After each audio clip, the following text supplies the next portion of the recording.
Investment in securities market are subject to market risks. Read all the related documents carefully before investing. दुनिया का कोई भी बाजार हो, अभी फिलहाल अनप्रेसिडेंटेड यानी अभूतपूर्व वॉलिटिलिटी की चपेट में है। फिर चाहे यूएस मार्केट्स हो, इंडियन मार्केट हो, बिटकॉइन ही क्यों ना हो, इस तरह की उथल पुथल, तेजी मंदी का यह दौर बहुत सालों बाद देखने को मिला है। इस वॉलिटिलिटी को कैसे निपटा जाए, क्या है मायने इसके और कहां इसमें अवसर छुपे हैं, ये अगर आप जानना चाहते हैं, वॉलिटिलिटी से कैसे निपटते हैं पेशेवर ट्रेडर, ये समझना चाहते हैं, तो आज का वीडियो विशेष रूप से आप ही के लिए है। अंत तक आज के वीडियो को जरूर देखिए।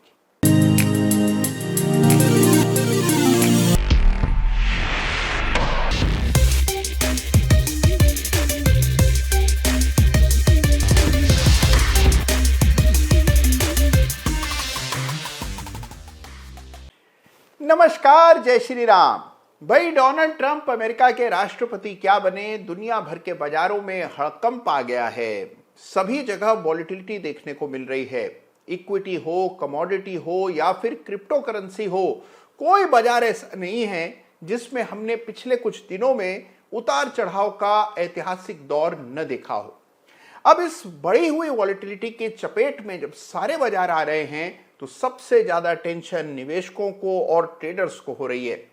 कितने ही लोग ऐसे हैं जो रात को गिफ्ट निफ्टी के लेवल्स देखकर या डाउ जोन्स के लेवल्स देखकर सो नहीं पाते। कितने लोग ऐसे हैं जिन्होंने डर के मारे भयभीत होकर बाजार की इस उठापटक पे परेशान होकर उकताकर अपना पूरा पोर्टफोलियो खाली कर दिया है। तो कुछ लोग ऐसे हैं जिन्होंने ट्रेडिंग में बड़े बड़े लॉसेस कर लिए हैं।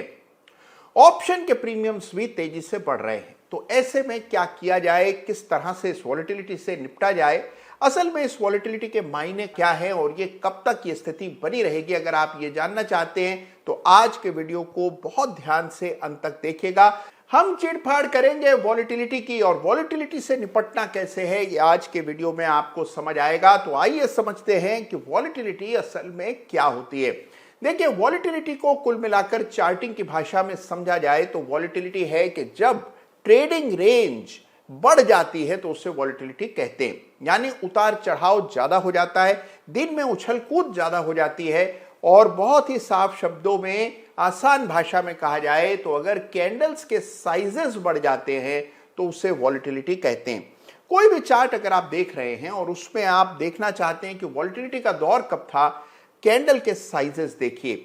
जहां पर बड़े बड़े कैंडल्स नजर आ रहे हैं, इसका मतलब वो दौर था जहां वॉलिटिलिटी बढ़ गई थी। एक दिन रेड कैंडल, अगले दिन ग्रीन कैंडल, फिर एक रेड कैंडल, फिर ग्रीन कैंडल।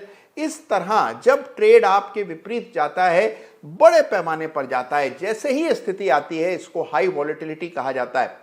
वॉलिटिलिटी के अलग अलग चार्टिंग में सूचकांक होते हैं। एक सूचकांक जो वॉलिटिलिटी का सबसे ज्यादा भरोसेमंद सिग्नल है, उसे कहा जाता है ATR। ATR का फुल फॉर्म होता है एवरेज ट्रू रेंज। अगर अभी तक आपका इस इंडिकेटर से परिचय नहीं हुआ है तो मेरा आपको यह बहुत ही गंभीर सुझाव है कि तुरंत प्रभाव से ATR से नाता जोड़ लें, क्योंकि ATR बहुत काम की चीज है। चार्टिंग में मूविंग एवरेज, RSI इत्यादि की चर्चा तो इतनी अधिक होती है, लेकिन इस ATR को आमतौर पर चर्चा में कम लिया जाता है। लेकिन यह इंडिकेटर बहुत काम का है, बेमिसाल है। तो ATR यानी कि एवरेज ट्रू रेंज को अपने चार्ट पर डालें। अगर आपका सॉफ्टवेयर इसको प्रतिशत की तरह दिखा पाने में सफल हो तो इसको एज अ परसेंटेज देखिए। यानी एक पीरियड में अगर हम 14 पीरियड का ATR दिख रहे हैं तो इसका मतलब यह है कि गए 14 दिनों में औसत प्राइस मूवमेंट कितना रहता है, इसको ATR दर्शाता है। तो अगर मान लीजिए आपके स्टॉक में ATR 3% का या 5% का है, तो इसका मतलब एक औसत दिन में 3 से 5% का इंट्राडे वेरिएशन चार्ट पर देखने को मिल रहा है। ये नंबर वॉलिटिलिटी का नंबर है। जैसे जैसे ATR बढ़ने लगता है परसेंटेज टर्म्स में, इसका मतलब यह है कि आपके स्टॉक में वॉलिटिलिटी बढ़ रही है। वॉलिटिलिटी का बढ़ना अलग अलग तरह की परेशानियां भी पैदा करता है, लेकिन अलग अलग तरह के मौके भी आपके लिए खोल देता है। सबसे ज्यादा पैसा ATR जब बढ़ा हुआ हो तभी बनता है।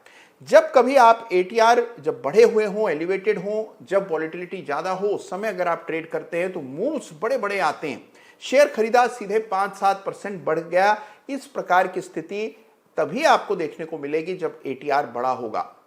तो एटीआर का बढ़ना हमेशा नुकसान का कारण नहीं होता। अगर आपको चार्ट्स देखने ठीक से आते हैं तो बढ़े हुए एटीआर में आप ज्यादा पैसा कमा सकते हैं। तो देखिए, अब इस एटीआर को जब आप चार्ट पर डालते हैं, जैसे अभी आप हाल फिलहाल के निफ्टी के चार्ट को देखें और देखें इसमें एटीआर डालकर, तो आप देखेंगे कि एटीआर में एक ब्रेकआउट आता हुआ आपको नजर आया। एटीआर सामान सा चल रहा था, देखिए स्थिर रेखा थी ये, और फिर इसमें ब्रेकआउट हुआ, बड़ी बड़ी कैंडल्स बनने लगी और गिरावट आने लगी। तो आपने देखा कि एटीआर जब बढ़ता है तब स्टॉक में नया मोमेंटम देखने को मिलता है। बड़ी गिरावट या बड़ी तेजी का सूचकांक होता है ये एटीआर। तो एटीआर को जरूर चार्ट पर देखें जब कभी आप ट्रेड लें। दूसरी बात जो ध्यान में रखनी है, ये एटीआर सीधे सीधे आपके स्टॉप लॉस से जुड़ा होता है। अगर आपको स्टॉप लॉस सही तरह से रखना है तो आपको एटीआर को जरूर फैक्टर इन करना चाहिए। अगर आप बहुत छोटा स्टॉप लॉस रख करके काम कर रहे हैं तो इस तरह की वॉलिटिलिटी में आपका स्टॉप लॉस रोज हिट होगा, बार बार हिट होगा, अकारण हिट होगा। लेकिन अगर आप एटीआर को मद्देनजर रख करके स्टॉप लॉस तय करते हैं तो आपका स्टॉप लॉस टिकाऊ होगा, भरोसेमंद होगा। तो एटीआर का इस्तेमाल न केवल वॉलिटिलिटी को जांचने के लिए बल्कि स्टॉप लॉस तय करने के लिए भी किया जाता है। तो इस तरह के बाजार में जहां एटीआर बढ़ गया है, स्टॉप लॉसेस भी बड़े बड़े होने चाहिए। अगर आप बड़े स्टॉप लॉस के साथ काम नहीं कर सकते तो अपनी क्वांटिटी को घटा दीजिए। देखिए, हमारा कोई इख्तियार स्टॉप लॉसेस पर नहीं है, लेकिन हमारा कंट्रोल अपनी क्वांटिटी पर जरूर है। तो अगर आप वॉलिटिलिटी को बढ़ते हुए देखते हैं तो ऐसे में क्वांटिटी घटाइए लेकिन स्टॉप लॉसेस को बढ़ाइए। ये रणनीति आपको लगानी चाहिए, क्योंकि बाजार पर आपका कंट्रोल नहीं है लेकिन अपनी क्वांटिटी पर तो आपका पूरा कंट्रोल है। इस तरह से इस प्रकार के बाजार को भी सेफली मैनेज करने में आपको सहूलियत होगी। जितने भी प्रोफेशनल ट्रेडर्स हैं, इन्वेस्टर्स हैं, वो इस तरह के हाइटेंड वॉलिटिलिटी के एनवायरनमेंट में इसी प्रकार से अपनी क्वांटिटीज को घटा देते हैं, लेकिन अपने स्टॉप लॉस को बढ़ा देते हैं, जिससे कि वॉलिटिलिटी में स्टॉप लॉस बेवजह हिट ना हो। जब कभी वॉलिटिलिटी का जिक्र आता है तो एक और सूचकांक की चर्चा होती है और उसको कहा जाता है विक्स। इंडिया विक्स की चर्चा आपने सुनी होगी, जिसमें हमने बड़ी उछाल पिछले कुछ दिनों में आते हुए देखी है। देखिए, विक्स जो है ये ऑप्शन से जुड़ा है, ये इंप्लाइड वॉलिटिलिटी का सूचकांक होता है, जबकि एटीआर जिसकी हम चर्चा कर रहे थे ये हिस्टोरिक वॉलिटिलिटी का सूचकांक होता है। तो याद रखिए कि चार्टिंग के पर्सपेक्टिव से विक्स से ज्यादा तरजीह आपको एटीआर को देना चाहिए।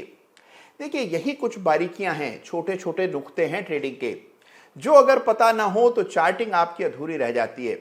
और ये किसी किताब में नहीं पता लगता, ये बरसों के अनुभव से आपको समझ आता है कि किस तरह से वॉलिटिलिटी को सही ढंग से देखना और समझना है।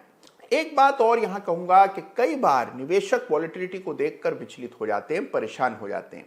तो मेरी इस बात को बड़े ध्यान से सुनिए, वॉलिटिलिटी से बड़ा वरदान कुछ नहीं हो सकता। अगर आप निवेशक हैं, इन्वेस्टर हैं और आप बाजार में वॉलिटिलिटी को देखते हैं तो मान लीजिए कि यही अवसर है जिसकी आप राह देख रहे थे। अगर ओवरऑल ट्रेंड सिक्योर है, मार्केट्स वॉलेटाइल हो रहे हैं, छोटे मोटे लोग बाजार से पलायन कर रहे हैं, जो लोग बाजार में हाल में जुड़े हैं वो बाजार को लेकर डरे हुए हैं, तो यही समय है जहां लंबी अवधि के निवेशक को पोजीशंस बनानी चाहिए। तो अगर आप निवेशक हैं तो वॉलिटिलिटी आपके लिए नए अवसर लेकर के आता है। जिन स्टॉक्स के ट्रेंड बहुत स्ट्रांग हैं, जिनमें बड़े ब्रेकआउट्स आए हैं, उन चार्ट्स पर फिर नया प्रवेश करने का अवसर आता है। तो वॉलिटिलिटी निवेशकों के लिए बहुत हितकारी होती है। तो अगर आप एक अच्छे निवेशक हैं, लॉन्ग टर्म चार्ट्स आपने देखे हैं, स्ट्रेंथ दिख रही है चार्ट पर और फिर उस शेयर में शॉर्ट टर्म वॉलिटिलिटी दिख रही है, तो ये समय है खरीदारी करने का। तो याद रखिए कि वॉलिटिलिटी जितनी बदनाम है, वॉलिटिलिटी उतनी भी बुरी नहीं होती है। कई बार अगर आप सही ढंग से वॉलिटिलिटी का इस्तेमाल करते हैं और सही पर्सपेक्टिव में इसे देखते हैं तो ये बहुत अच्छे अवसर भी आपके लिए लेकर के आती है। एक बात और वॉलिटिलिटी के बारे में कि वॉलिटिलिटी साइक्लिकल होती है, तो कभी भी वॉलिटिलिटी टिकाऊ नहीं होती है। कुछ समय के लिए वॉलिटाइल रहता है मार्केट, लेकिन फिर स्थिरता लौट आती है। उसी तरह जब बहुत समय तक स्थिरता चल जाती है तो कोई ना कोई डोनाल्ड ट्रंप आ जाते हैं जो बाजार में फिर से वॉलिटिलिटी ले आते हैं। इसलिए वॉलिटिलिटी से डरना बंद कीजिए, उसे सही परिप्रेक्ष्य में देखिए, सही तरह से उससे निपटने की रणनीति बनाइए। एटीआर जैसे इंडिकेटर का इस्तेमाल कीजिए और आप देखेंगे कि आप वॉलिटिलिटी का भरपूर फायदा उठा पाएंगे और आप मन ही मन कामना करेंगे कि अगली बार बाजार वॉलेटाइल कब होगा। तो कैसा लगा आज का ये वीडियो आपको मुझे जरूर बताइएगा। आपके अनुभव इस वॉलेटाइल बाजार में कैसे हैं मेरे साथ कमेंट में जरूर शेयर कीजिएगा। अपना ख्याल रखिएगा, अपनों का भी। धन्यवाद आपका। जय हिंद।